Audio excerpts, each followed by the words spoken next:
페이스북에는 선하시고 전지전능하신 하나님 그리고 세월호 이렇게 올렸는데요. 제목을. 이게 이제 주제고 제목은 이렇게 했어요. 하나님께 세월호는 무엇이었을까? 우리가 알다시피 2014년 4월 16일 세월호 참사가 있었습니다. 수백 명 사람을 그냥 수장시킨 거지요. 여기에 대해서 말이 많았습니다. 특히 기독교 예외가 아니지요. 어째서 사고가 일어났는지, 사고 후에 대처는 적절했는지 그것에 대해서는 오늘 제가 언급할 일은 아닙니다. 신앙적 이해가 필요한 사건이었지요. 당시에는 이제 피해 충격이 너무 크니까 거론하기가 좀 힘들었고 지금 시간이 좀 흘렀으니까 이걸 신앙적 관점에서 한번 따져봐야겠다 싶습니다. 왜냐하면 유사한 경우가 많거든요. 원래 오늘 메르스는 왜 왔는가 이거 그런 거 말 많았잖아요. 그거 하려다가 차라리 세월호를 가지고 얘기한 게 낫겠다. 중간에만 그걸 잠깐 언급할 겁니다. 보통은요 교회 강단에서는 하나님의 뜻이라는 것으로 인해서 거론을 하는데 자기에게 유리한 어느 한쪽 면만 가지고 얘기한단 말이죠. 이 객관성이 없다는 게 문제죠. 흔히들 말하죠. 종교는 인간의 삶을 다루는데 아직까지는 과학이 넘볼 수 없는 영역을 말이 되든 되지 않든 언급하는 게 종교예요. 그래서 흔히들 말하죠. 과학은 어떻게를 따지고 종교는 왜라고 묻는다. 세월호가 어떻게 침몰했냐 그걸 분석하고자 하는 게 과학이지요. 그래 다시 그런 일이 생기면 안 되니까. 그러니까 세월호가 왜 침몰했느냐 현상 이전의 문제는 종교 문제지요. 과학이든 종교든 결과를 가지고 이러쿵저러쿵 따집니다. 어떻게 해서 이런 결과가 왔느냐, 선장이 무엇을 잘못했느냐, 선사는 어째서 워터 밸러스트 탱크의 물을 헐수선 나루라 뺐느냐, 화물을 더 많이 싣기 위해서 그런 것 아니냐, 또 화물 고박은 제대로 했느냐, 안전 불감증이니 이것은 과학이 할 일이에요. 그래서 이걸 바탕으로 이제 경찰이 조사를 해서 이제 사법처리 근거로 쓰지요. 종교는 달라요.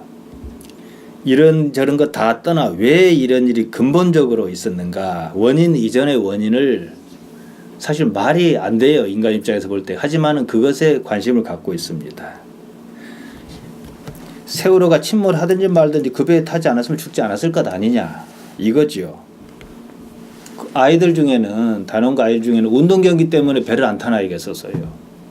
그러면 그 아이 입장에서는 흔히 쉽게 얘기를 해요. 하나님께서 나를 살려주시려고 배를 안 타게 했다. 이렇게 말하는데 맞을 수도 있고 틀릴 수도 있어요. 어쨌든 그런 것은 종교가 따질 문제지 과학이 따질 문제는 아니에요. 이 문제는 또 따로 다루겠지만 말이에요. 인생은 일단 모르는 일 투성입니다. 다 알면 이런 인생 안 살아요. 이제 인생을 아마 70, 80세 산 분들이 있다 그럽시다. 똑같은 인생 똑같이 산다면 안 산다 그럴 거예요. 아마 대부분이. 그러니까 모르니까 사는 거예요. 인생은. 사람은 무슨 매트릭스처럼 수식에 따라 정해놓은 절차에 따라 기계적으로 사는 뻔한 삶을 좋아하지 않아요. 모르기 때문에 불안하기도 하지만은 신비롭기도 해요. 알 수 없는 영역 때문에 사실은 하나님이 필요한 겁니다. 신앙은 인생에 모르는 그 부분을 그대로 인정하고 하나님께 넘기는 거예요. 오히려 그러므로 그것이 은혜라는 사실을 깨달아가는 거예요. 이게 목적이에요. 종교가 이것도 아니고 저것도 아닌 해석을 내놓다 보니까 말도 많고 탈도 많습니다. 겸해서 욕도 먹습니다. 왜냐? 대부분은 객관적이지 않기 때문에 그래요. 자기에게 유리한 말만 하기 때문에 그런 거예요. 거기는 이해관계가 반드시 개입해 있지요. 그러다 보니까 오히려 피해 당사자에게 대해서 상처를 준다든지 그렇지 않아도 자식을 잃은 것도 큰 상처인데 거기다가 대못을 박는 이런 일까지 벌어진단 말이지요. 경향신문 2016년 10월 17일자 신문 기사예요. 왜냐하면 공적으로 얘기를 해야 되니까. 신문 기사 제목이 뭐냐면 세월호 망언이에요. 당시 박근혜 대통령이 청와대에서 종교계 인사를 만났는데요. 그중 개신교를 대표하는 목사가 한 말이에요. 기사를 그대로 옮기면 그래요. 김삼환 목사는 2014년 5월 11일 명성교회 설교에서 하나님이 공연히, 이건 문법이 맞든 틀리든 그대로 얘기하는 겁니다. 하나님이 공연히 이렇게 이제 이 가로를 치고 세월호를, 왜냐하면 이렇게는 세월호를 의미한 거니까 침몰시킨 게 아니다. 나라를 침몰하려고 하니 하나님께서 대한민국 그래도 안 되니 이런 어린 학생들, 이 꽃다운 애들을 침몰시키면서 국민에게 기회를 주는 것이다 말했다. 5월 18일 설교에서는 해경 때문이다, 청와대 때문이다, 해수부 때문이다, 비판 안 한 데가 없다, 그러면 안 된다 그랬어요. 이 백성을 깨우치기 위해서 하나님께서 아이들을 그렇게 하셨다. 배를 침몰시켰다는 겁니다. 하나님께서 벌을 내리셨다는 거지요. 다 남의 일은 쉽습니다. 벌을 내리시려면 죄에 있는 당사자를 잡아가셔야지. 어떻게 애먼 애들을 다들 TV 중계 보듯이 보는데 그렇게 수장시키시느냐. 거기에 대해서는 말이 없어요. 피해 당사자 입장은 고려하지 않았다는 겁니다. 그에게 당장 배에 갇혀 살려달라고 애원하는 아이들 입장은 없어요. 무엇보다도 몰인정합니다. 연민이 없으면요, 종교는 종교가 아닙니다. 누가 훌륭한 목사고 훌륭한 스님이냐, 일단 그 사람 내면에 연민이 있어야 해요. 예수님께서도 예루살렘의 멸망을, 사람들은 다 그럴 일이 없다 했겠지만은 멸망을 아시고 눈물을 흘리셨단 말이에요. 누가복음 19장 41절에 나옵니다. 대개 신앙인이 남의 불행을 보는 관점이 이와 같습니다. 자기가 무슨 관계냐에 따라 해석이 빨간색도 됐다가 파란색도 됐다 이런다는 거지요. 대부분은 가진 사람 얘기고 가진 사람 편을 드는 해석이지요. 해석해야 할 것도 없지만은 일단 피해 당사자가 아니거든요. 자식이나 손주가 세월호와 함께 침몰하지 않았습니다. 남의 일이죠. 그러면요, 나쁜 사람입니다. 더구나 그는 권력과 가까운 사안입니다. 그러면 종교적 해석이 아니에요. 큰 교회를 맡은 사람이 종교인으로서 선량한 신앙인을 현혹하는 겁니다. 일산에 있는 큰 교회 목사가 있어요. 세월호 사건이 일파만파로 번지니까 아프리카에서는 많은 어린이가 굶어 죽고 그러는데 그런 일 가지고 너무 그런 것 아니냐 그랬어요. 지금 그럴 때가 아니라 이거지요. 그 일로 나라가 혼란에 빠지고 있다며 애국심을 강조하는 듯 했습니다. 이런 견해가 종교적 함정이라는 겁니다. 그렇다면 자신은 굶어 죽어가는 아프리카 어린이를 위해서 무엇을 했는지가 궁금해요. 1,000원이면은 뭐 애기들이 뭐 얼마를 먹고 산다 그러지 않습니까? 좋은 집에 살며 좋은 차 타고 다니며 배가 고픈 기억이 없는 삶을 살면서 어떻게 그런 말이 가능한지 참으로 용감합니다. 그럴 것 같으면 집도 대충 살고 차도 굴러다니기만 하는 거 끌고 다니면서 하루 한 끼만 먹고 아프리카 보내야 해요. 안 그러거든요, 본인은. 본인이 정말로 그러고 얘기한다면은 삼자가 듣기엔 좀 껄끄럽더라도 할 말이 없어요. 그러니까 종교고 뭐고 떠나서 우선 이치에 맞지 않는다는 거죠. 그보다는 하나님께서 왜 그 아이들이 굶게 내버려 두신가 하고 고민해야 해요. 답이 있든지 없든지. 어째서 그런 일이 있냐는 사실은 그에게 중요하지 않아요. 무엇이 자기에게 유리하냐. 거기다 해석이라는 것을 맞춥니다. 이런 일은 이단이 주로 그래요. 666이다 그래가지고 난리가 났잖아요. 옛날에는 컴퓨터는 적그리스도의 표다 그랬는데 그 사람들 지금 컴퓨터 다 잘 쓰거든요. 또 요새 그 신천지 같으면 14만 4천 명 신천지가 교인이 많이 늘어나니까 이제 인원을 좀 늘렸대요. 처음에는 그 정도면 상당할 것 같으니까 했는데 그런 해석과 뭐가 다르냐는 거예요. 지금의 상황을 이기적으로 이용하려고 합니다. 불편하면 모면하라고 하나님 팝니다. 그래서 참 나쁘다 이 얘기입니다. 유대인이 그랬어요. 부모를 공경하는 것은요 계명입니다. 율법이에요. 근데 부모를 공경하기 싫은 거예요. 그럼 이렇게 했어요. 예수님께서 마태복음 15장 5절과 6절에서 말씀하셨는데요. 너희는 가로되 누구든지 아비에게나 어미에게 말하기를 내가 드려 유익하게 할 것이니 하나님께 드림이 되었다고 하기만 하면 그 부모를 공경할 것이 없다 하여 너희 유전으로 하나님의 말씀을 폐하는도다. 그러니까 부모를 모신다든지 공경하기 싫은 거예요. 그럼 어떻게 해요? 더 부모보다도 큰 분인 하나님께 공경하면 된다. 이렇게 했다 이 말이에요. 한마디로 자기 편한 대로 하나님은 말 없으시니까 자기에게 이익 있는 쪽으로 해석하는 것이에요. 그래서 나쁘다 이겁니다. 두 갈래로 나뉩니다. 말씀드린 대로 강자편에서는 해석이 대부분이고 그 해석은 대부분 또 아전인수입니다. 이제 간혹 가다가 이런 경우도 있어. 소수지만 예를 들어서 피해 당사자 편에 서는 사람들이 있어요. 이들은 가장 큰 약점이 뭐냐? 논리가 빈약해요.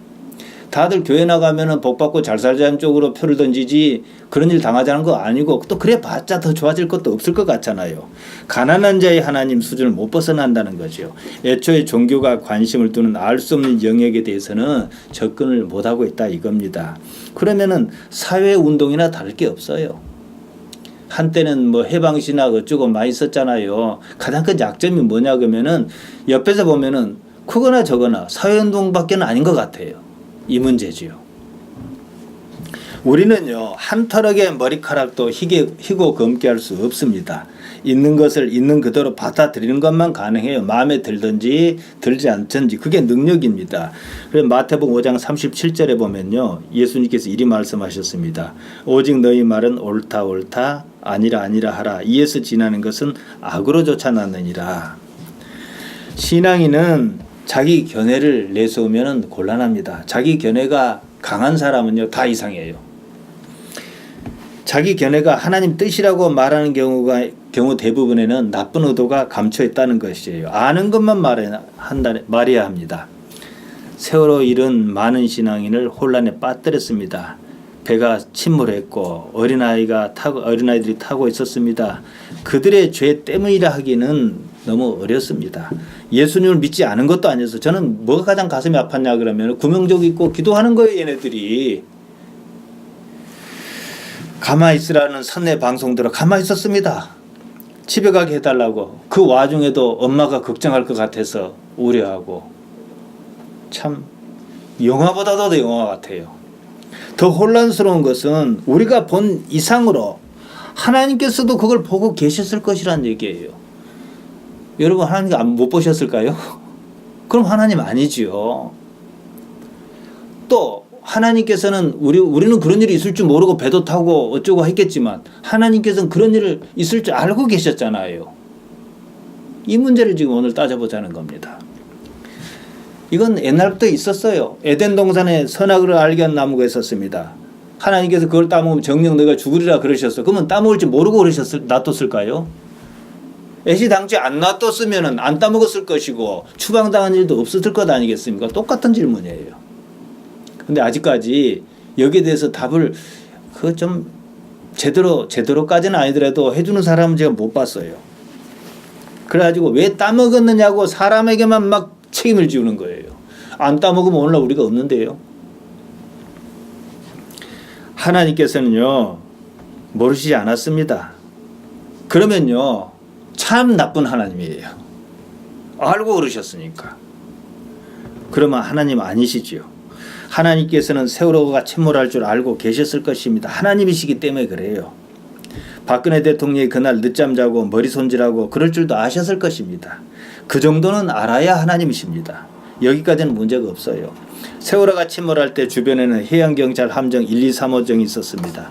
세월호가 침몰하는 것을 뻔히 지켜만 보고 있었어요. 근처에 어선도 많았습니다. 상선과 해군 함정도 멀지 않는 곳에 있었다 그럽니다. 스스로 바다에 뛰어내린 사람 외에 선원 몇 명을 구조하는 것이 전부였습니다. 하나님께서는 이럴 줄도 알고 계셨을 거예요.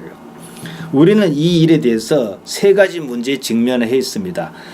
하나님께서 모든 것을 다 알고 계신다. 전지하시다. 이거죠. 또 하나님께서는 모든 것을 다 하실 수 있다. 전능하시다. 전지전능을 부정하는 기독신앙인은 없어요. 그 다음으로 하나님께서 선하시다. 이 세 가지 조건을 다 충족해야 돼요. 근데 어긋난다는 거예요. 세월호가 침몰했습니다. 침몰 원인이 무엇이고 이유가 어디 있든 하나님께서 알고 계셨을 것입니다. 하나님께서는 모든 것을 다 알고 계시기 때문이에요. 우리는 배가 침몰할 줄 몰랐잖아요. 그 때문에 조아라 하고 배를 타고 제주도로 수학여행을 떠났습니다. 생중계하던 모두가 빤히 지켜보는 데서 그냥 침몰했습니다. 그러면 하나님께서는 알고는 계셨지만 구해 주실 능력은 없으셨다 그 말이에요.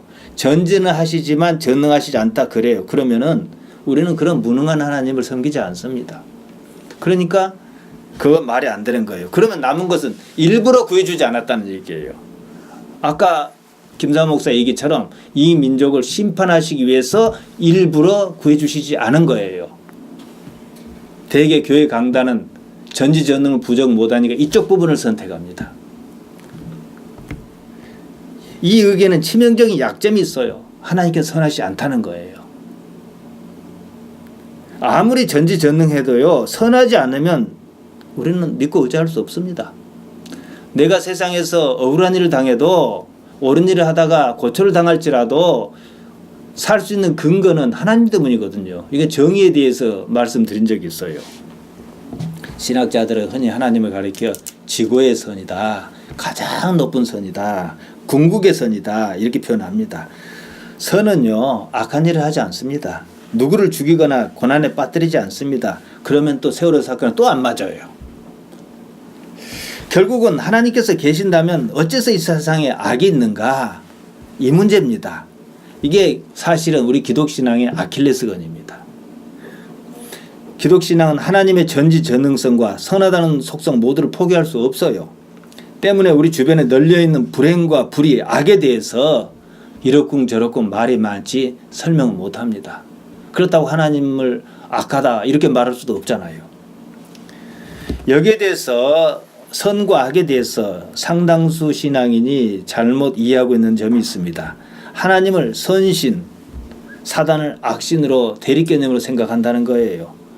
그 부분을 해결 못하니까. 그러니까 세월을 누가 침몰시켰냐? 사단이 침몰시켰다면 딱 맞는 거예요. 그런데 그건 우리 기독교 아닙니다. 그거 조로아스터교예요. 기원전 6세기경의 예언자 조로아스터가 창시한 종교인데요. 선신 아우다가 있고 악신 아리만이 서로 대립 투쟁하는 이원론입니다.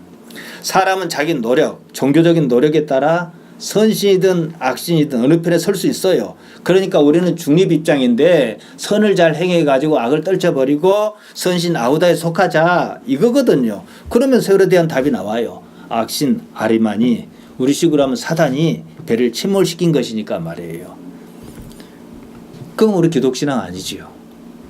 우리 신앙은 그거 아닙니다. 사단을 하나님과 동등한 비교 개념으로 본 적이 없습니다.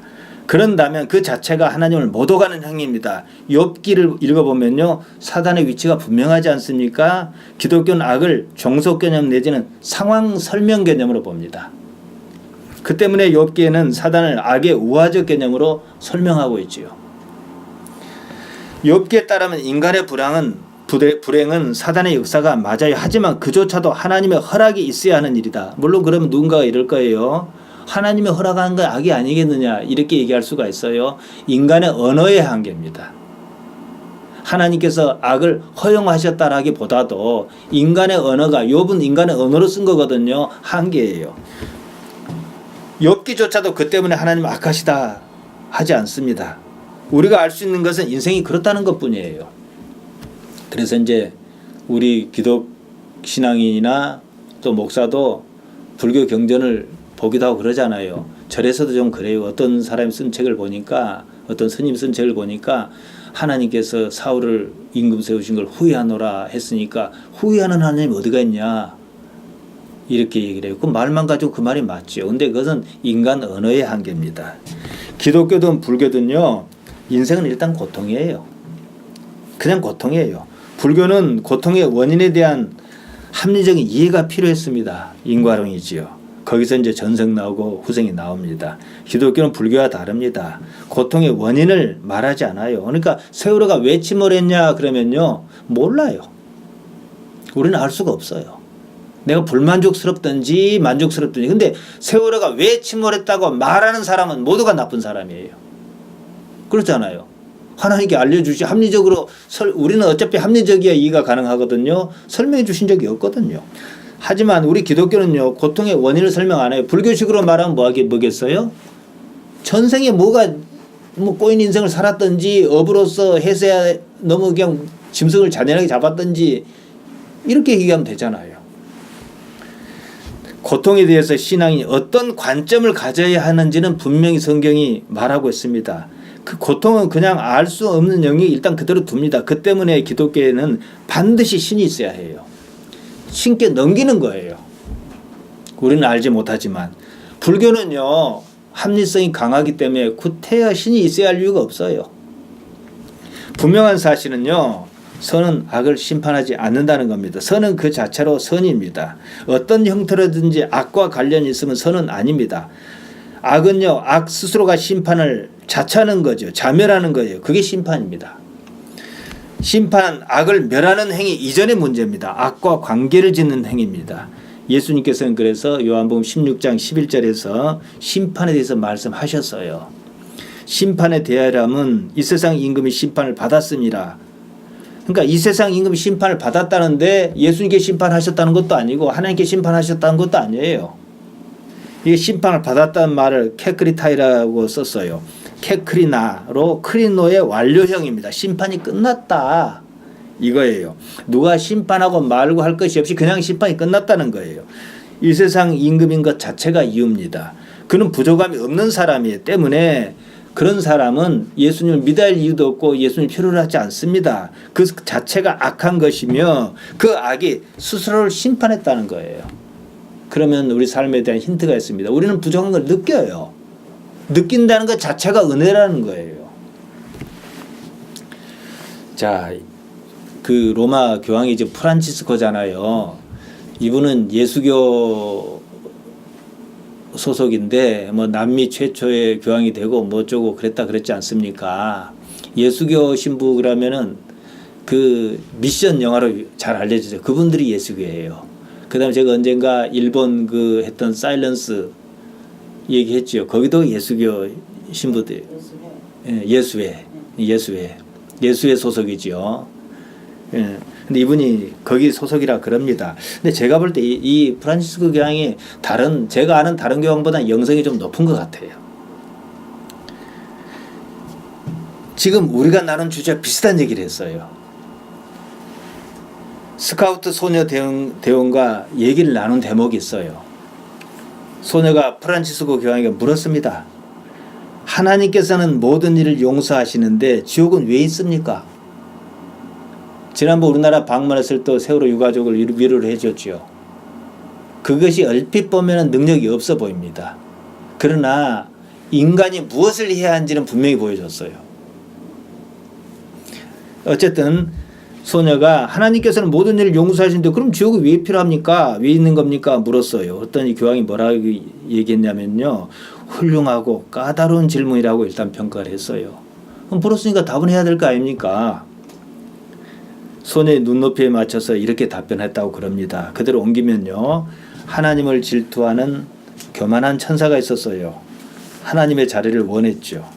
그럼에도 하나님께서는 그 천사를 용서해 주시려고 했는데 천사가 됐어요. 용서 같은 거 필요 없어요. 라고 말했어요. 그게 지옥입니다. 하나님께서 지옥에 보내는 게 아니라 인간 스스로 걸어 들어가는 겁니다.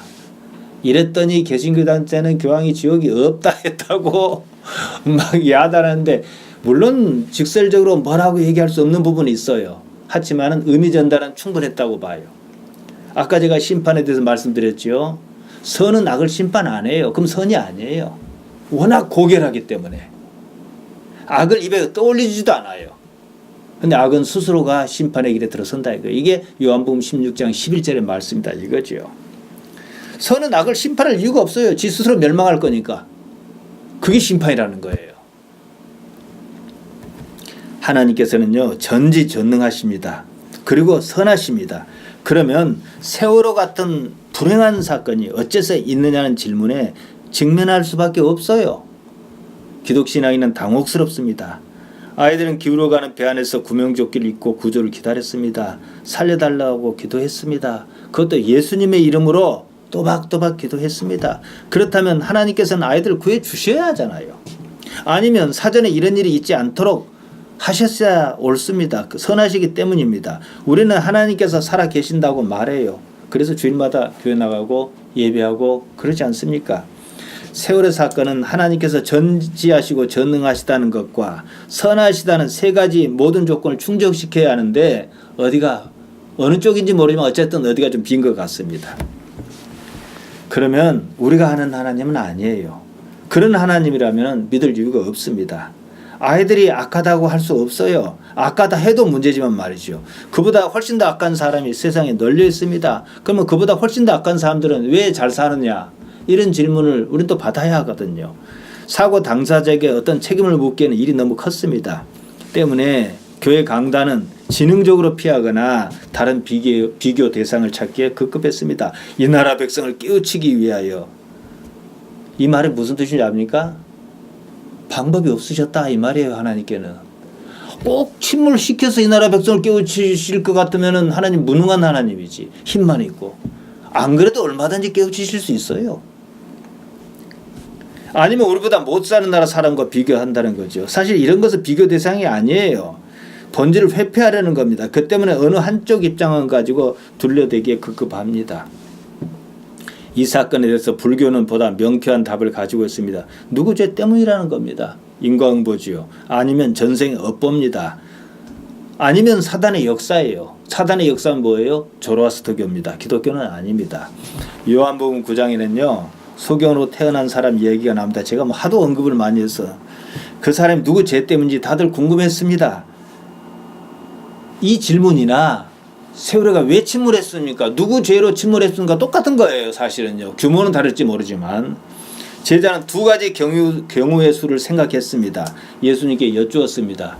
요한복음 9장 2절이에요. 랍비여, 이 사람이 소경으로 난 것이 우리 식으로 지금 얘기식으로 하면 어떻게 해요? 아무 집 애가 세월에 있다가 침몰해서 죽은 것이 네 죄로 인함이오니까 자기오니까 그 부모이오니까. 당시 유대사에서는 흔히들 그렇게 생각했습니다. 당사자가 아니면 그 부모의 죄가 때문이다 이거죠. 지금 우리로 친다면 내가 남들처럼 잘 살지 못하는 것이 누구 때문이냐는 거예요.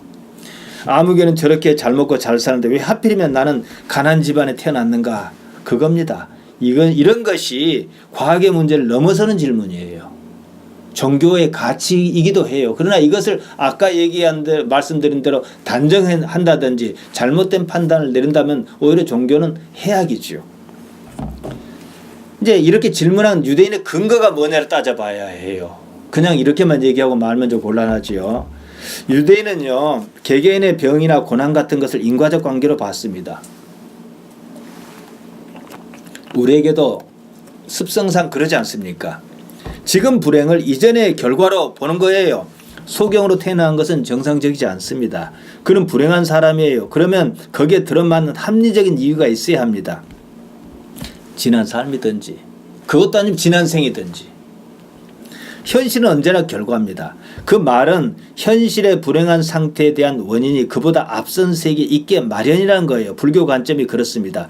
인과적 이해는 매우 합리적인 것 같아 보입니다. 사실 거기에는 매우 심각한 오류가 있습니다. 여기 이제 이 물병이 있단 말이에요. 이것은 누군가가 갖다 놨으니까 있는 거예요. 누군가 여기 물을 담았을 것이고 누군가가 들고 왔을 것이고 그러니까 있다. 인과적 관계지요. 이것만 놓고 보면은 딱 맞습니다. 근데 주의하셔야 돼요. 여기까지예요.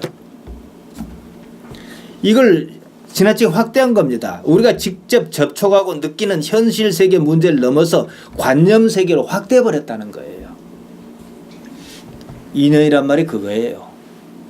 인연이란 결과를 만드는 직접적인 원인 인과, 간접적인 원인 연을 합한 말입니다. 제가 앞서 말씀드린 대로 인과성은 직접적인 거예요. 직접적인 것만 갖고 인과성을 논해야 하는데 더 나가버린 거죠. 직접성이 전혀 없는 전생, 내생까지 확대했다는 거죠. 그럴듯해 보입니다. 아무리 그래도요. 추측입니다. 인과관계는 이 물병이 여기 있는 이유가 그러듯이 반드시 직접적이어야 해요. 그때만 해당해요.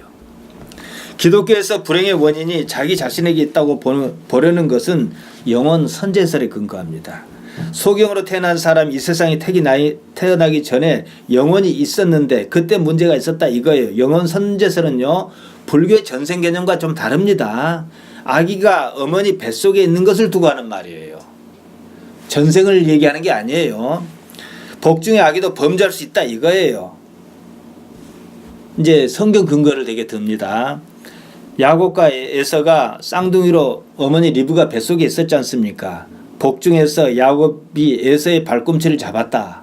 창세기 25장 26절에 나와 있어요. 그것을 근거로 합니다. 또 누가복음 1장 39절 44절에 보면은 예수님의 모친 마리아가 엘리사벳을 방문한 장면이었습니다. 그때 엘리사벳은 세례 요한을 임신 중이었어요. 엘리사벳의 복중 아이가 마리아가 문안하는 것에 기쁨으로 뛰어놀았다고 그럽니다. 그러니까 학자 사이에서는 이런 내용을 근거로 태어나기 전에 전 아이도 죄를 짓거나 선을 행할 수 있다. 그래서 영혼 선제서를 운운하는 거예요. 지나치죠. 성경의 기록은요, 사실일 수도 있고 아닐 수도 있고 다른 의도로 기록할 수도 있어요. 다음으로 불행의 원인이 그 부모에게 있다는 견해가 있어요.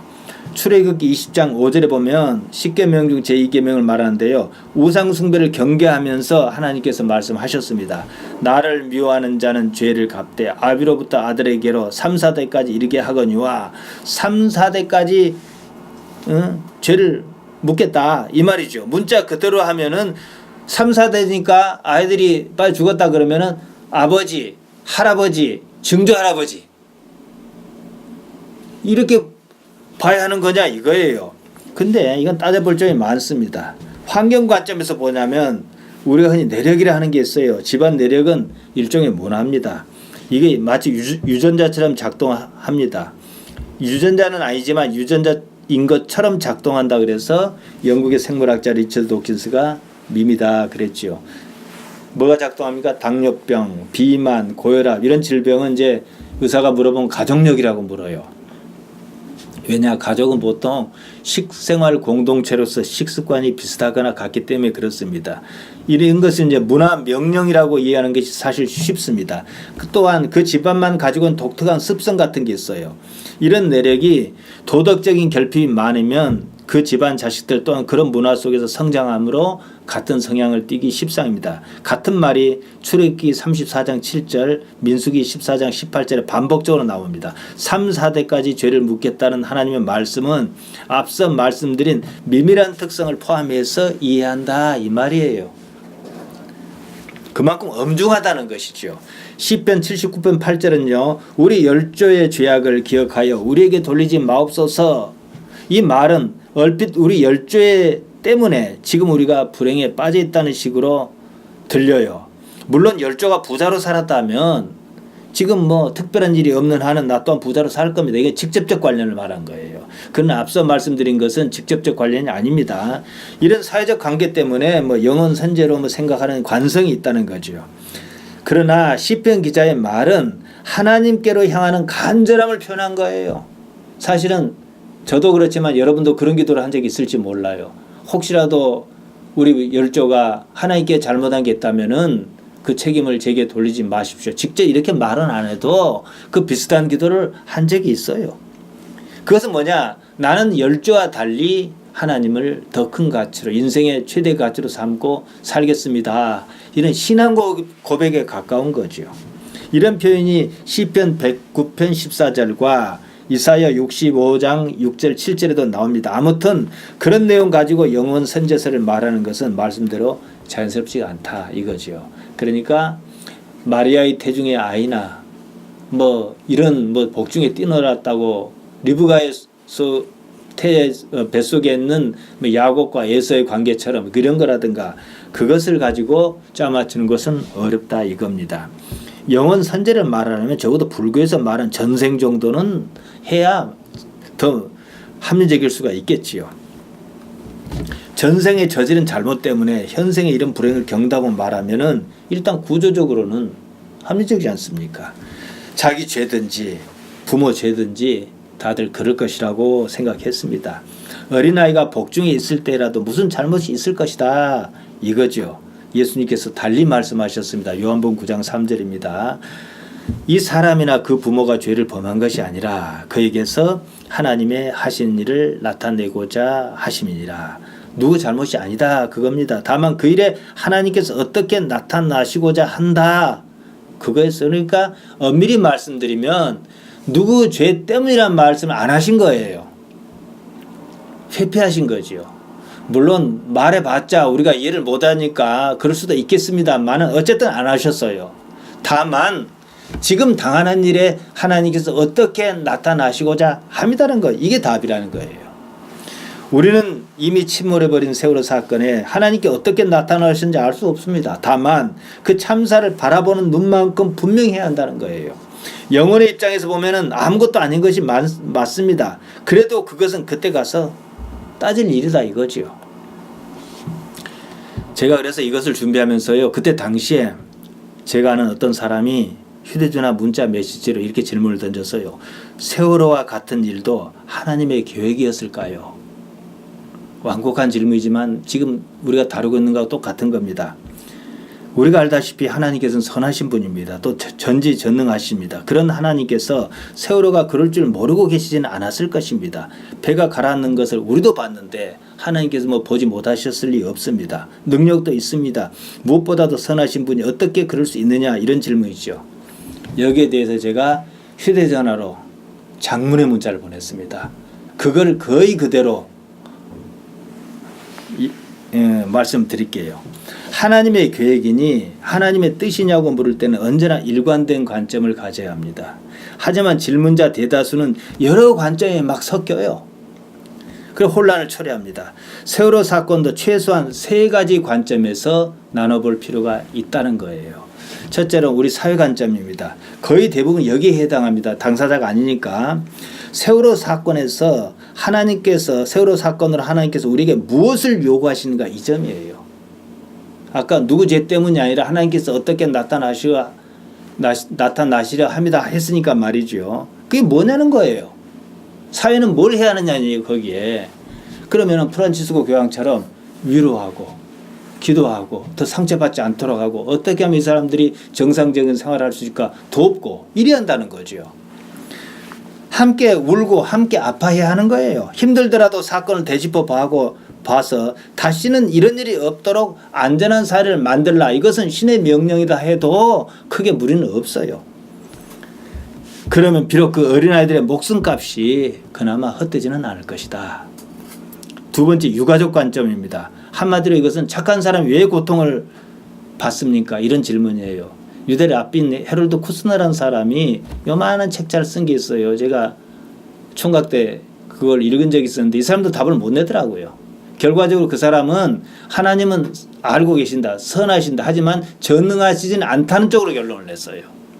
근데 한국 교회, 큰 교회에 물어보면 대개 전지전능은 포기를 못하고 선하지 않다고는 말을 못하지만 결국 선하지 않을 수도 있다는 식으로, 아니면은 선신과 악신의 대립 개념으로 사단의 짓이라는 식으로. 그래서 투가면 남 사단이라 그러잖아요. 이런쪽으로 좀 막 섞어버리죠, 관점을. 우리 사람 입장에서는요, 어째서 내 자식에게 이런 일이 일어나야 했는지 모릅니다. 하지만 하나님께서는 알고 계셨을 것입니다. 그러면 어째서 가만두셨는지 여전히 알 길이 없어요. 이 경우는 욥기가 그나마 답에 가깝습니다. 욥은 모든 것을 잃었습니다. 이런 일은 영혼의 차원에서 바라보는 것이 사실 한층 낫습니다. 유가족이 신앙인이라면 그런 아픔이 더욱 성숙하게 한다는 것은 사실이에요. 상실의 아픔보다 더 큰 건 없습니다. 그런데 그것이 오히려 신앙 안에서는 자신을 보다도 높은 차원으로 이끌어 올린다는 거예요. 욥기 42장 5절이 그 말입니다. 내가 주께 대하여 귀로 듣기만 하였사옵더니 이제는 눈으로 주를 배움나이다. 왜 이 말씀을 드리냐? 욥은 다 잃었어요. 자식들 다 잃었고 재산은 그렇다 치고 아내도 어쨌든 떠났어요. 적신이 됐단 말이죠. 근데 이 욥이 딱 유가족 입장에 보다도 더 했으면 더 했지 덜 하지는 않을 거란 말이에요. 그러니까 신앙이 이걸 읽고 욥은 결코 이걸 포기하지 않았어요. 하나님에서 원망도 하기도 하고 내가 차라리 태어나지 않았더라면 막 오만 소리는 다 하긴 했지만은 그래도 하나님에 더 단정하지는 않았다고요. 귀로 듣기만 하던 하나님에서 눈으로 뵙는 성화의 과정을 경험했다는 겁니다. 욥이 끝내 훌륭한 것은요, 하나님에 대한 자신의 몰 이해를 하나님 앞에서 극복했다는 점입니다. 동서양을 막론하고 흔히 저지른 실수가 있습니다. 그런 일이 무엇 때문에 일어났다는 이해입니다. 이것을 보다 정교하게 발전시킨 것이 인과론이다. 원인에 따른 결과라는 거죠. 침몰 사건은 결과입니다. 거기에 분명 원인이 있을 것입니다. 이것을 종교적으로 발전시키면 부모든 당사자든 전생의 문제로 끌고 갈 수밖에 없지요. 그러면 이제 완벽합니다. 그럼 어떻게 해요? 앞으로는 다시 후생에서는 이런 나쁜 일을 겪지 않기 위해서 선업을 쌓자. 적선. 이게 불교죠.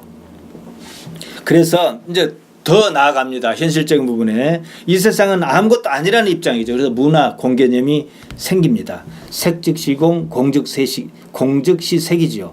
색이란 건 있는 것을 말하고 공은 없는 것을 말합니다. 그러니까 색은 곧 공일 뿐 공 그대로가 일체의 색이다. 반야신경에 나오는 말이라 그럽니다. 불행에 대해서 예수님의 관점은요 분명합니다. 누구 때문이 거기에 대해서 말씀 안 하셨어요. 때문이 아니라 하나님께서 그 일에 어떻게 나타나시고자 함이라고 말씀하셨어요. 그러니까 그 부분은 하나님께 넘기자는 거예요.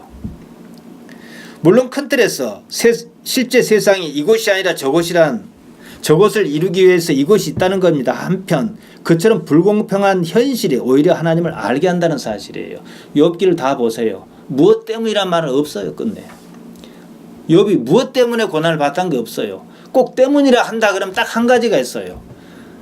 그들의 신앙이 욥의 신앙이 너무 좋았다는 거예요. 그래서 사단이 시험고자 내가 저 사람 걸 다 뺏어 가버리면 저 사람이 그래도 하나님을 공경할 것 같습니까? 이랬잖아요. 때문이라면 신앙이 좋았다는 거예요. 나빴다는 게 아니고. 자, 이것저것 다 떠나서 봅시다. 고난이 없었으면 하나님을 알고 잘까요? 아까 요한복음 16장 11절 말씀드렸습니다. 그런 사람이 없겠지만 아무것도 원하는 것도 없고 아무것도 불편한 것도 없고 아무런 아픔도 없어요. 그냥 맨날 좋아요. 그러니까 무슨 예수님이 필요해요? 부족하다는 것은요 어떤 의미에서 좋은 겁니다. 자식을 낳으면 좋다 굿다 하는데요 자식은 부담스러워요. 부담을 져야 합니다. 근데 그 부담이 오히려 복일 때가 많다는 거예요. 그래서 애들 키워본 사람은 알아요. 우리 이게 사투리인지 뭔지 애들 뭐 오지다는 말을 하잖아요. 나름대로 어떤 만족감이 있다는 거예요. 그러면은 부담은 싫은 거거든요. 미리 판단해 버리거든요. 오늘날은 이런 점에 대해서는 다시 한번 생각해 볼 필요가 있습니다. 인간처럼 연약하고 위협에 노출된 고등 존재는 없습니다. 오히려 그 때문에 신을 찾는다는 거지요. 나아가 영혼을 이해하기에 이르렀습니다. 셋째, 당사자 관점입니다. 이게 좀 어려운 부분이에요. 왜냐하면 내가 그 배에 같이 들어갔다가 죽었어야 하는 일이니까. 하지만 어느 정도 짐작할 수 있는 부분이 있습니다. 그래서 제가 이제 그 설명하면서 제 얘기를 했어요. 내가 정말로 죽었다 할 때가 언젠가. 정말로 내가 죽었다고 생각한 때가 있었거든요. 1996년 10월 3일 주일 아침이었습니다. 아직 날이 밝지 않아서 어두컴컴했는데 21피트, 미터법으로 환산하면 6.4미터 작은 모터보트로 보돌바다를 건넜어요. 보돌바다가 어디냐면 고흥반도와 여수반도 사이입니다. 직선거리 20km 정도 됩니다. 상당히 먼 거리죠. 보통요 배는 그런 보트 같은 배는 크레인으로 들어서 차에 트럭에 싣고 이동을 합니다. 그리고 다시 내려요. 그래서 저는 당연히 그렇게 하리라 생각하고 한 50만 원 정도 넉넉하게 돈을 챙겨가고 갔지요. 그런데 선교에서는 그러면 안 된다는 거예요. 이 보트가 다른 배와 달리지 하갑판이 무거우니까 드는 중에 이게 분리될 수도 있다는 거예요. 그러니까 한사코 운항을 키를 잡고 가라는 거예요. 저는 그때까지 모터보트 핸들 한 번도 잡아본 적이 없었어요. 이 간이 좀 큰 게 탈이죠. 그래서 지금도 그런 트라우마가 있어요. 녹동에 도착했는데 이제 버스를 타고 녹동에 갔단 말이에요. 벌교를 거쳐서 금요일 밤 8시가 좀 넘었습니다. 택시를 타고 항구 근처 여관에 가서 하룻밤 보내고 이제 날이 밝아야 어딘지 알 테니까. 그래서 저는 이제 배가 다 준비돼 있어서 이제 그나마 아침 일찍 출발하면 어떻게 하겠다고 지도로 여러 번 항로를 검색하고 연구를 다 해놨어요. 가봤더니 이 선창가에 그냥 배가 덩그러니 있는 거예요. 엔진도 막 썩은 구석이 있는 것 같고. 11시가 넘었을 때 이제 엔진 수리한다고 그 녹동 근처에 사람들 배 맡김 하듯이 하고 있는 거예요. 이 영 불안해요. 이제 배를 이렇게 움직이는 데가 이제 유압식인데 그 이제 옛날식인데 로트식이 있어요. 근데 거기가 녹이 슬어 가지고 거기다가 샌드페이퍼 감아 가지고 드릴로 청소하고 있는 거예요, 이게. 오후 3시쯤이었어요.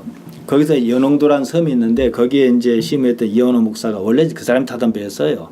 자기는 이제 다른 배를 하고 왔더라고요. 뭐 선볼 곳이 많고 날은 저물고 답답하더라고요. 아, 내가 판단 잘못했다. 도로 언론 갈 건데 더구나 다음 날이 주일이거든요.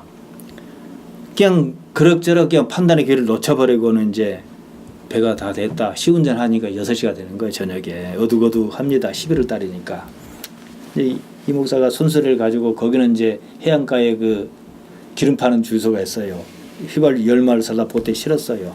늦으니까 일단 자기 집에 가서 자고 가자. 그래도 빠른 보트로 가는데 20분이 넘게 걸리더라고요.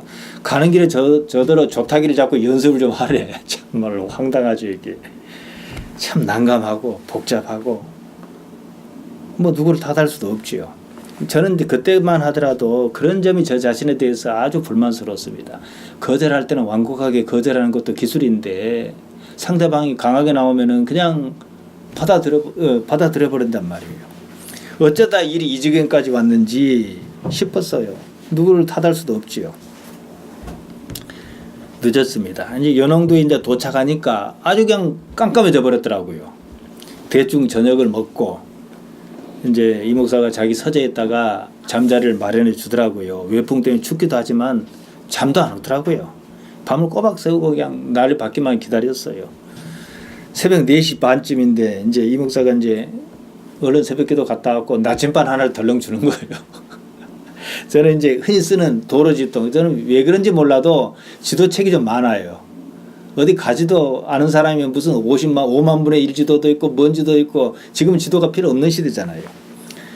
어쨌든 저는 지도책을 준비했고 군용 이렇게 보는 나침반 하나를 주길래 혼자 알아서 연홍도에서 화태도까지 항해를 해야 했어요.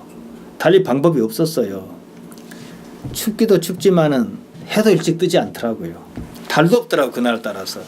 정말 깜깜하더라고.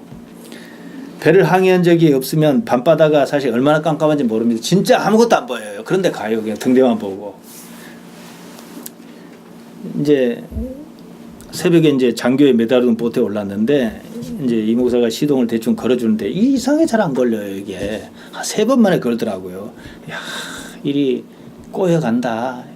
이 불안감이 확 밀려와요. 그날의 주일만 아니면 얼마나 좋았겠는가. 안 되면은 다시 나 못한다 한다든지 차를 불러서 어떻게 한다든지 했을 텐데 일단 이제 시동이 걸렸으니까 배를 이완시켰습니다. 그러니까 마음속 그랬어요. 2가지 항로가 있어요. 거금도를 밑으로 돌든지 위로 돌든지. 밑으로 돌면 큰 바다니까 안 되고 위로 도는 게 낫겠다 싶어서 위로 돌았거든요. 이제 고흥반도와 거금도 사이를 지날 때니까 어슴푸레하게 날이 밝더라고요. 이제 그래도 이제 상당히 그 신경이 곤두서는 게 어느 정도 가니까 이제 운전은 익숙한데 초행길이고 어장이 힘들더라고요. 저게 항로인지 어장인지 알 길이 없는 거예요. GPS가 있는 것도 아니고. 한 2번 정도는 나무 어장에 잘못 들어가 가지고 배를 빼서 나오고 그랬어요. 이게 위에서 보면 쉽지만 여기서는 각이 안 나오니까 잘 모릅니다. 그래서 이제 어쨌든 나로도까지만 가면은 이제 보돌바다가 트였으니까 보일 것이다. 나로도가 안 보이는 거예요. 왜 나로도가 있고 내 나로도 있고 왜 나로도가 있고 다리가 이렇게 2개 연결되는데 이 사이로 가려고 마음을 먹었거든요. 근데 가서 보니까 거기에 조그만 섬이 하나 가로막고 있더라고요. 그래서 찾았죠. 이제 됐다 하고는 이제 연료가 거의 다 썼어요. 이 옛날에는 이행전기관인데 휘발유 20리터를 가면 20분밖에 못 달립니다. 휘발유 엄청 듭니다. 그러니까 리터당 1km 달린다 보시면 돼요. 지금은 좀 나았지만은. 그래서 이제 60리터짜리 연료통에 다시 이제 휘발유를 채웠지요. 그러니까 이제 조금 기분도 좀 나아졌어요, 이제. 딱 다리를 지나니까 바다가 한눈에 딱 펼쳐지는 거예요. 이게 낭도, 저 끝에 연도, 그 밑에는 아무것도 없어요. 그러니까 낭도 이렇게 쫙 금호도 이렇게 펼쳐져요. 그래서 이제 예상했던 대로 동북동 방향이 금호도와 계도 사이다. 일로 들어가면은 우리 동네 나오거든요. 그 키를 잡았죠. 이제 너른 바다를 앞으로 두고 이제 막 가자 하니까 이제 무서운 마음이 좀 들어요. 이런 데는 그래도 연안이니까 들었었는데 얼마 지나지 않았는데 그때는 잔잔한 것 같더라고. 파도가 엄청난 거예요. 우리 지역에서는 약 한 직선으로 이렇게 찍었을 때 한 80km가 넘는 거리인데 거기 보트 갖고 온 사람들은 정신없는 사람 아니고는 없어요. 효용적이도 않고. 한복판쯤에 이랬을 때, 보돌바다 한복판쯤에 이랬을 때 저는 그렇게 큰 파도를 본 적이 없어요. 배 조타석 앞으로 파도가 그러니까 파도 위가 보이는 게 안 보여요, 아예. 파도 끝자락이 위로 안 보이는 거예요. 그냥 그대로 가면은 파도 속으로 들어갈 것 같아요. 막 그냥 기가 질려가지고 어떻게 할 수가 없는 거예요, 이게. 숨고를 겨를도 없고. 그러다가 휴대전화를 흘끔 보니까 통화권 이탈이에요. 그때 017을 썼거든요. 017이 아니라 뭐 소용없어요. 거리가 머니까. 뭐 어디다 도움을 구할 방법도 없고. 지금은 해양경찰차 연락이 아주 잘 돼 있습니다. 지금은요. 파도 한 방이 땅 치니까 지도책이고 나침판이고 다 쏟아져 버리고 어디로 갔는지도 모르고 찾을 수도 없어요. 키는 잡아야 하니까. 그리고 이제 조타석을 좀 이렇게 돼 있는데 제대로 된 것도 아니고 나무를 이렇게 막 배는 우습도 안 해요. 이게 우지끈하면서 덜렁덜렁 하는 거예요. 선체 여기서 우지끈 막 이런 소리가 들리고 그러니까 파도에 부딪히면서 체중이 앞으로 쏠려서 그냥 넘어질 뻔도 하고 방향을 제대로 잡을 수도 없고 제가 가고자 하는 대로 가는 게 아니라 동서남북도 분간할 수도 없고 파도 하나만 이제 버티는 거예요. 죽을 힘을 다해서 버텼어요. 제가 알기로도 이제 기초 상식이 있어서 정면으로 부딪히면 배가 들어가 버릴 것 같더라고. 그러니까 우연 쪽을 살짝 비껴대면서 45도에서 30도 정도로 옆으로 비껴대면서 하나씩 사투를 벌리는데 이제 또 가장 큰 걱정이 언제까지 이럴 수 있느냐는 거예요. 연료는 바닥 날 것이고 서버리면은 이 배가 조그만하고 떼뚱하기 때문에 엄청 놉니다. 그럼 아무것도 못해요 거기서는. 이제 너무 지나치게 그냥 뭐 동서남북도 안 보이고 파도만 보이고 하나하나 넘기기에 급급하고 이 난리를 하다가 어느 정도 가니까 가망이 없다 생각이 들더라고요. 포기해야 되겠다. 근데 그때 이상하게도요 눈물이 흐르더라고. 인생에 대해서 뭐 회한 이런 건 아닌데 절망인지 진짜 절망적이다 할 때 왜 그런 눈물이 흐르는지는 제가 설명을 못 하겠어요. 우연 15도에서 30도 정도로 다가오는 파도를 하나씩 넘기는 것이 일단 현재로서는 얼마를 달 수 있을지 모르지만 내가 할 수 있는 유일한 길이었어요. 이제 그러다 보니까 이제 좀 숨고를 트면서 눈을 뜨면서 기도를 해요. 길게 하면 안 돼. 짧게 해요. 짧게. 하나님 살려주란 말이 안 나오더라고. 그냥 어떻게 해요. 그러고 이제 나는 죽었다고 판단하니까 지금까지 살게 해주셔서 고맙다 그랬어요. 그러자 아무것도 필요한 게 없더라고. 붙들 수 있는 것은 하나님밖에 없었더라고요. 아무리 생각해도 살아날 방법이 없었어요. 그때 이제 내 아이들 얼굴이 하나씩 스쳐 지나가다 큰 놈부터 둘째, 셋째, 넷째 하나씩 슬라이드 비치듯 빵구 듣고 지나가고 빵구 듣고 지나가고 그러더라고요. 근데 그날이 우리 막내 첫돌이었어요. 그러니까 이제 뭐라고 기도하냐면 내가 봐도 살 수가 없어요. 그러니까 살려달라고 기도한 게 아니라 남은 가족을 죽여달라. 그럼 난 여기서 죽어도 괜찮다.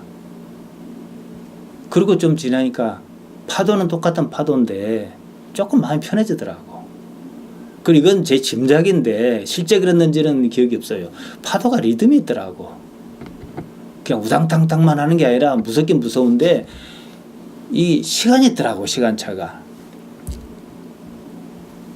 그런데 이제 그때부터는 어떻게 이제 내가 죽어버렸으니까 파도 소리도 안 들리고 감각도 없고 아무것도 없어요. 그냥 의식만 있지. 구름 위에 둥둥 뜬 것 같았어요. 파도 하나를 오면은 또 하나 넘기고 또 가서 하나 오면 또 하나 넘기고 뭐 이것만 하는 거예요. 이게 육신이 느낄 수 있는 감각은 거의 사라졌어요. 그러니까 뭐 죽으면 그러지 않을까 싶어요. 그렇게 한참 지났는데 오늘다 보니까 갑자기 파도가 잔잔한 거예요. 깜깜한 터널을 지나온 것처럼 그랬어요. 근데 더 놀라운 것은 내가 원하던 목적지였어요. 궤도와 항구미 사이에. 그러니까 근데 이제 눈물이 그냥 왈칵 쏟아지더라고. 살았다는 생각이 들었어요. 그리고 엔진이 부르르 꺼져버려 시동이. 그래서 이제 거기는 좀 덜 오니까 연료탱크에 기름을 가득 채웠어요. 거기서는 한 10분 정도만 빨리 오니까 올 수 있단 말이에요. 시동이 잘 안 걸려요. 나중에 알고 봤더니 엔진 블록이 오래돼서 부식이 돼서 모터포트는 바닷물로 순환시켜 냉각을 시키는데 실린더로 바닷물이 좀 들어가고 그랬던 거예요. 그러니까 알고 나면 더 무서운 거지. 이걸 가지고 어떻게 왔냐 이거예요. 한참 뒤에 알았지만요. 그래도 한 10번 정도 시동을 걸렸어요. 더 돌렸다가는 이게 이제 이 배터리가 다 나갈 것 같더라고요. 그러니까 엔진도 그냥 걸리는 게 아니고 그때는 막 당황해가지고 이렇게 했는데 이제 모터포트는 막 기름을 짜줘야 돼요. 이렇게 하면 쑥 들어간단 말이에요. 근데 어쨌든 엔진이 부릉 하다 부릉 하고 걸리더라고요. 그래서 이제 집사람한테 이제 연락을 했죠. 그때 딱 선창에서 아내가 나와 있었는데 그때 시간이 아침 7시 45분 정도였던 걸로 제가 기억을 해요. 나중에 듣기로는 그날따라 새바람이 엄청 불었답니다. 뭣도 모르고 그런 짓을 했지요. 한 가지 분명한 것은 제가 죽음을 경험했어요. 저는 아이들이 선실에 모여 기도하는 모습을 영상으로 봤습니다. 두려웠겠지요. 살려주시라 기도했어요. 죽음을 맞이할 수밖에 없다 싶을 때 아이들의 마음이 어떠했는지 저는 조금 짐작할 만해요. 그러니까 절망의 상태에서 무슨 얘기가 애들은 나오냐. 엄마 사랑해요. 미안해요. 이 말 나온 거죠. 그러니까 두려움이라는 것은요. 고통에 대해서 제가 연구해서 말씀드린 적이 있습니다만 두려움도요. 손톱만치라도 살만하다 싶을 때 있는 법이에요. 두려움이든 고통이든 어떤 임계치가 있습니다. 정작 그것을 넘어서면은 역설적이게도요. 평안이 찾아와요. 다 그런 건 아니고 하나님과의 관계가 있는 사람이 그렇다는 거예요. 제가 정말로 죽었다 싶었을 때 삶을 포기해야 하는구나 싶었을 때 그 자리에서 이름을 부를 수 있는 유일한 존재가 하나님이더라고. 그래서 우리 신앙은 평상시에 때는 능력이 없어 보여요. 그러나 그 가치는 말로 할 수 없는 겁니다. 그 전까지는요. 하나님 앞에 뭘 달라 기도도 하고 뭐 이랬으면 좋겠어요 기도하지만은요. 이처럼 근본적인 문제를 가지고 기도한 적은 없었어요. 또 하나님께서 이처럼 소중한 분이다 이런 느낌도 별로 없었어요. 말만 그렇게 했지. 모든 판단은요. 산자의 판단입니다. 죽어보지 않은 사람은요.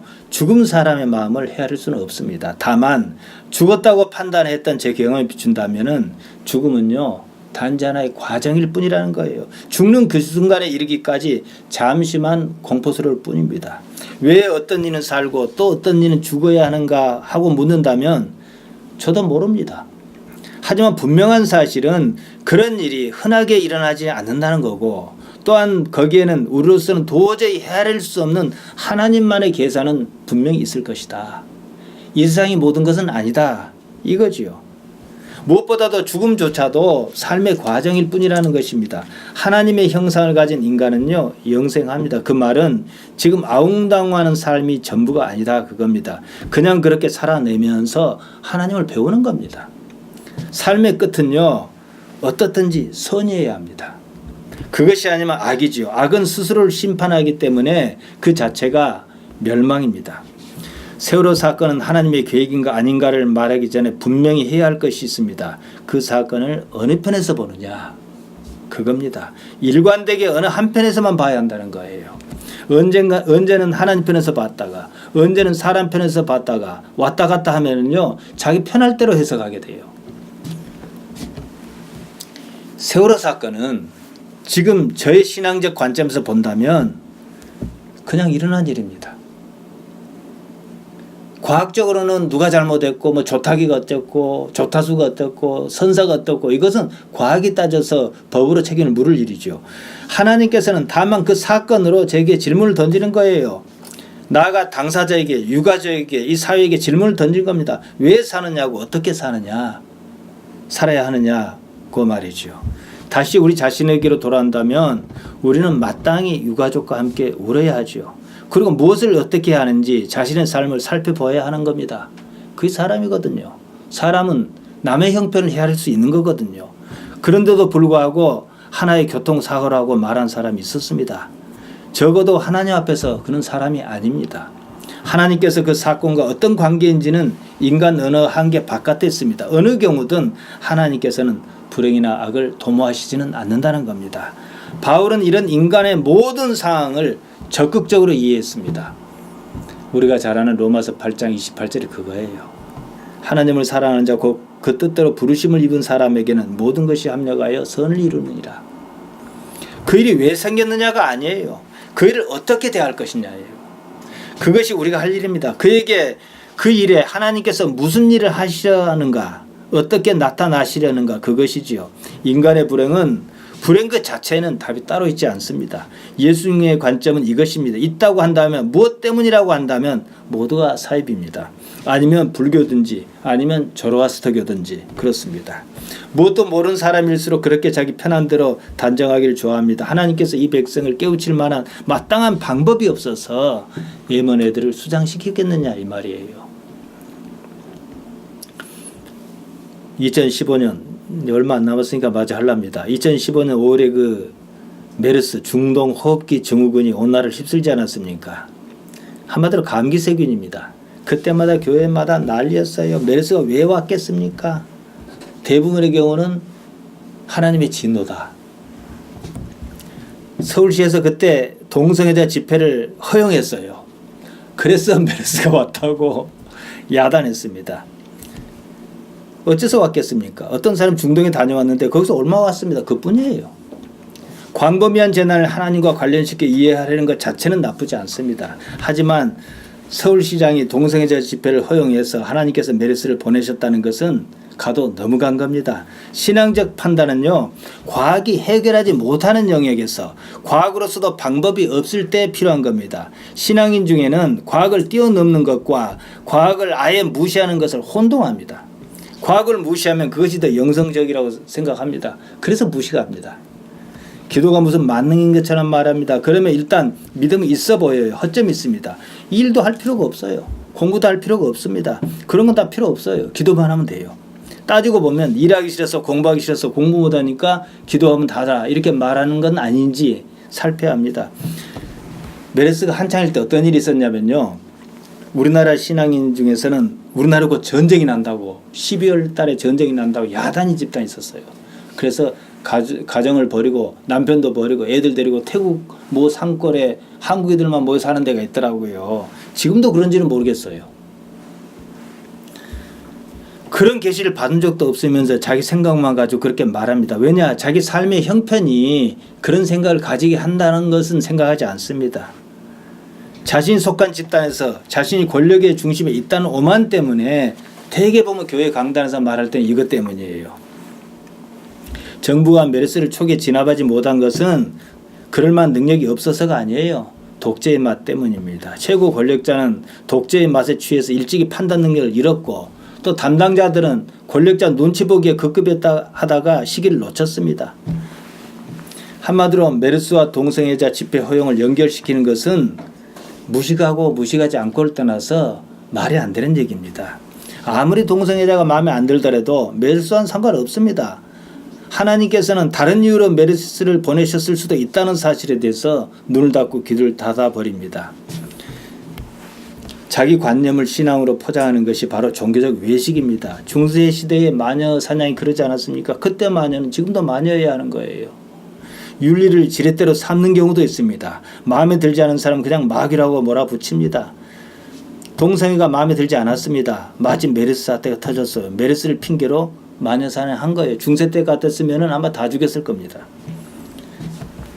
그때 메르스 때문에 가장 덕을 본 사람 누군지 아십니까? 황교안 씨였어요. 문제 많았거든요. 근데 메르스로 온 시선이 가는 바람에 청문회가 제대로 진행되지 않았어요. 그때 황교안 전 총리는 이제 총리 될 때인데 모 교회 전도사 신분이었거든요. 황교안 전도사님이 생각할 때는 메르스는 왜 왔겠어요? 하나님께서 나를 이 난관을 극복하게 해주셔온 거예요. 그러니까 다 자기식으로 해석한 거예요. 우리는 불행 때문에 하나님을 찾습니다. 그리고 그 일에 하나님께서 어떻게 나타나실는지 그겁니다. 비록 아프고 힘들지만 이해할 수 없는 일이지만 일에 하나님께서 어떻게 나타나시려는가 이 문제라는 거예요. 우리는 당면한 모든 현실의 문제에 하나님께서 어떻게 나타나시려는가 하고 지켜봐야만 하는 겁니다. 그게 깨어있는 것이며 하나님을 신앙하는 것입니다. 무엇보다도 이 세상의 삶은요 허상입니다. 좋은 일이든 좋지 못한 일이든 행복한 일이든 불행한 일이든 그것으로 하나님을 알아 성숙해가는 과정입니다. 인생에 시험은 있습니다. 고난이라고 부릅니다. 그러나 언제나 그런 건 아닙니다. 있다 해도 이 수준이죠. 그리고 고린도전서 10장 13절에서 바울이 말했습니다. 사람이 감당할 시험 밖에는 너희에게 당한 것이 없나니 오직 하나님의 미쁘사 너희가 감당치 못할 시험 당함을 허락지 아니하시고 시험 당할 즈음에 또한 피할 길을 내사 너희로 능히 감당하게 하시느니라. 제가 요새 자주 언급하는 말이 있습니다. 집살이가 아무리 힘들어도 남편만 알아주면 산다고 말해요. 사실은요 인생살이가 아무리 힘들어도 힘든 게 중요한 게 아니에요. 하나님께서만 알아주시면 감당할 만합니다. 사실 신앙인들이 몰라서 이 문제로 고민하는 거예요. 고난이 문제가 아닙니다. 하나님께서 알아주시느냐 이겁니다. 이런 신앙의 여건을 만들라는 거예요. 영성이기도 하죠. 인생은 그냥 고난이에요. 누가 무엇이라 해도 이 한계를 벗어날 수 없습니다. 돈을 많이 가졌어도 고난입니다. 그냥 행복은 없어요. 고난을 어떻게 이해할 것이냐 이 문제지요. 오늘만 넘기면 내일부터는 고난 끝이라고 확신이 있다 그러면 오늘 고난을 싫어하지 않아요. 고난을 없이 하는 것이 아니라 고난을 없이 하는 유일한 방법이 있습니다. 죽음입니다. 모든 고난은 몸과 함께 사라집니다. 그러니까 고난을 없이 하는 것이 아니라 고난을 넘어서는 것이 중요하다는 거예요. 세상을 초월한 사람들은요 모두가 공통적인 성질이 있었습니다. 죽음을 두려워하지 않았습니다. 종교이든 신앙이든 말이에요. 신앙이나 종교이나 뭐 어떤 이념을 가진 사람도 그랬겠지만 말이죠. 이유가 있어요. 삶이 허상인 줄 알았다는 것이죠. 소크라테스 앞에 독배가 놓였습니다. 그의 제자는 자리를 피하라고 권했습니다. 도망가려면 도망갈 수도 있었습니다. 그런 독배를 마셨습니다. 뭐 우리가 흔히 듣는 얘기로 악법도 법이다. 멋있는 말을 했다고 그러는데요. 저는 그보다는요. 제 생각입니다마는 독배가 딱 왔어요. 더 살아봤자 탁 느끼지 않았나 싶어요. 삶이 무엇인지 알아버린 것이 아닌가 싶어요. 기왕 받은 자니 에라 마시자 그랬을 수도 있어요. 또 살아봤자거든요. 그건 법도 지키고. 복음서와 사도행전은 시간차 그리 많이 나지 않습니다. 사도행전에서 보면요. 예수님의 제자는 복음서와는 전혀 다른 삶을 살았습니다. 요한을 빼고 그들 모두 살해당했습니다. 요한은 죽여도 죽지 않으니까 밤모섬에 가뒀다고 그럽니다. 그들의 죽음은 그냥 죽음이 아니었습니다. 아는 죽음이었고 황홀한 죽음이었습니다. 죽음이 고통스러운 게 아니라 하나님과의 관계가 아닌 것이 고통스러운 거예요. 사실은. 사도행전 7장에 스데반의 죽음을 봅니다. 우리는 그 모습에서 그가 어떤 모습이었는지 어떤 기분이었는지 짐작할 수 있지 않습니까? 이미 삶을 초월해버렸어요. 우주는요. 중력이 지배합니다. 빛도 시간도 중력에 휩니다. 빛은 일정하지만 시간은 일정하지 않습니다. 삶은 시간의 문제입니다. 늙는다는 건 뭐예요? 시간과 관계잖아요. 시간이 일정하지 않다면요. 그러니까 시간이 일정하지 않아요. 다시 말씀드리면요. 지구 표면에 우리는 살잖아요. 지구 표면 바로 위에 뜨는 인공위성은요. 시간이 좀 빠르게 흐릅니다. 아주 근소한 차이지만. 근데 이게 GPS에 오차를 주기 때문에 지상 기준에서 항상 수정을 해줍니다. 그런데 지구 중심부로 날아가면 시간이 훨씬 느리게 흐른다는 사실이에요. 정확한 통계를 못 내봤습니다만 태양 껍질과 태양 중심은 약 4만 년 정도 차이 난답니다. 자, 그러면은 인생이 시간인데 그게 무슨 의미겠습니까? 인생은 시간이 일정하지 않다면 인생은 관념이며 한순간의 꿈일 뿐입니다. 내가 의식할 수 있는 순간순간에 그 시간이 얼마이든지 간에 하나님을 의식하는 겁니다. 하여 의식의 수준을 드높이는 것이 인생의 목적입니다. 세 종류의 인생이 있습니다. 첫째로 그럭저럭 살다가 죽는 사람이 있습니다. 그 삶은 죽지 못해서 사는 삶입니다. 동물의 삶입니다. 두 번째로는 삶의 이치를 알았습니다. 더 살아봤자 싶습니다. 그래서 죽어버렸어요. 그 때문인지 모르지만 되게 짚히는 구석이 있지 않습니까? 뭐 해밍웨이가 됐던 버지니아 울프가 됐던 전혜린이가 됐던 화가도 또 그런 사람이 있어요. 고대 철학자 중에서도 그런 사람이 있어요. 넓은 의미에서 본다면 소크라테스도 그런 것도 조금 있지 않겠는가 싶어요. 셋째로 삶의 이치를 알았습니다. 우리 신앙은 삶의 이치가 하나님을 아는 데 있다는 거예요. 이건 분명합니다. 그 때문에 인생에 이러고 저러고 한 일이 있어요. 지금 여러분 자신에게 각자의 삶이 놓여 있습니다. 그 삶에서 하나님께서 어떻게 나타나시는가 지켜보는 것이 인생입니다. 그래서 호세아 6장 3절에서 힘써 여호와를 알자 그랬어요. 6절에서 뭐예요? 번제보다도 인애를 원하고 하나님 아는 것을 원한다 그랬어요. 잠언 3장 6절에 말합니다. 범사에 하나님을 인정하는 거예요. 그러면 하나님께서 어떻게든 그 길을 지도하실 것입니다. 왜 내게 이런 일이 있습니까? 라고 하나님 앞에서 물어야 하는 거예요. 답이 안 나올지라도. 그래 놓고 하나님께서 이걸 어떻게 인도해 가시는지 보자는 거예요. 나중에는 알겠죠. 어느 날에는요. 어느 날 여러분의 영성은 형용할 수 없이 높은 경지에 이르러 있을 것입니다. 그때 여러분은요. 높은 차원의 경지에 영성에 이르는 사람의 한 말은 뭔지 아십니까? 지금 죽어도 좋다는 거예요. 미련이 없거든요. 만족하거든요. 살다 보면요. 힘들고 싫은 일이 있습니다.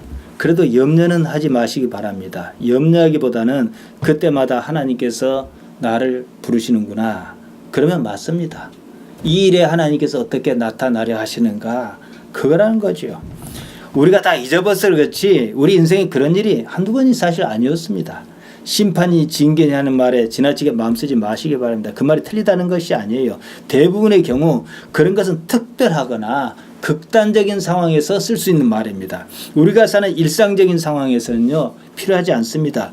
때로 우리가 흔히 복이라 말하는 그것도 때로는 감당할 만한 고난으로 하나님께서 자신을 드러내실 뿐입니다. 궁극적인 이유는 관계입니다. 하나님과의 관계.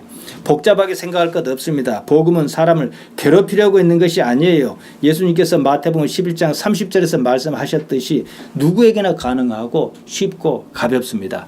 지금 심각하게 생각하는 것도 조금 있어 보면 다 지나가게 되어 있습니다. 결국은 아무것도 아닙니다. 당면한 삶의 자리만 보면 자꾸만 시야가 좁아집니다. 그럴 때면 궁극적인 면을 보는 눈이 필요하다는 거예요. 조금 한 번씩 우주는 못 나가봤지만은 위에서 내려본다 생각하고 볼 필요가 있다는 거예요. 좀 이거 아니면 안 돼. 지금 해결하지 안 돼. 그것은 자기 생각이에요. 조금 쉴 필요가 있습니다. 우리 인생의 종점에 서서 보면 결국 하나님 외에는 아무것도 남지 않습니다. 인생의 초점을 거기에 맞추고 지금을 사는 거예요. 삶의 형편과 상관없이 은혜라는 것을 알 수 있어야 해요. 하나님과의 관계에서만 남습니다. 그래서 예레미야 예가 3장 33절에 이런 말씀이 있어요. 주께서 인생으로 고생하며 근심하게 하심이 본심이 아니시로다. 문자 그대로 하면은 인생에 근심하게 하고 고생하며 근심하게 하는 것이 하나님의 소관인 것으로 나와 있어. 문자 그대로 하면. 물론 인간 언어의 한계입니다. 하지만 여기서 말하고자 하는 것은 하나님의 본심은 우리가 행복하다는 거, 행복하게 하는 거예요. 행복한 상태에 있는 거죠. 결과적으로 남는 건 뭡니까? 하나님과의 관계입니다. 이 삶은요 예수님으로 말미암아 하나님께서 이미 함께 하십니다. 그래서 제가 마태복음 4장 17절 회개하라 천국이 가까웠느니라, 요한복음 19장 30절 십자가에서 마지막 말씀 다 이루었다. 이것을 말씀드린 거예요. 그러고 나서 뭐가 옵니까? 요한복음 14, 15, 16, 17 보세요. 성령을 많이 얘기를 합니다. 그냥 십자가 사역 뒤에 부활승천 사역 뒤에 어떻게 임해서 사람들을 지도하실 것인가 이걸 얘기하는 거거든요. 지금이 그거거든요. 마칩니다. 지금 우리 사는 삶에서 하나님께서 어떻게 나타나려 하심을 알고 적어도 기대하고 하나님을 인정하고 거기에 주의를 기울인다면은 그것이 바로 신에 이르는 길입니다. 인생은 다 거기서 거기입니다. 세월에 장사 없어요. 다 죽어요. 지금 내 삶에 하나님은 무엇인가 이것을 생각하는 여러분 되시기를 바랍니다.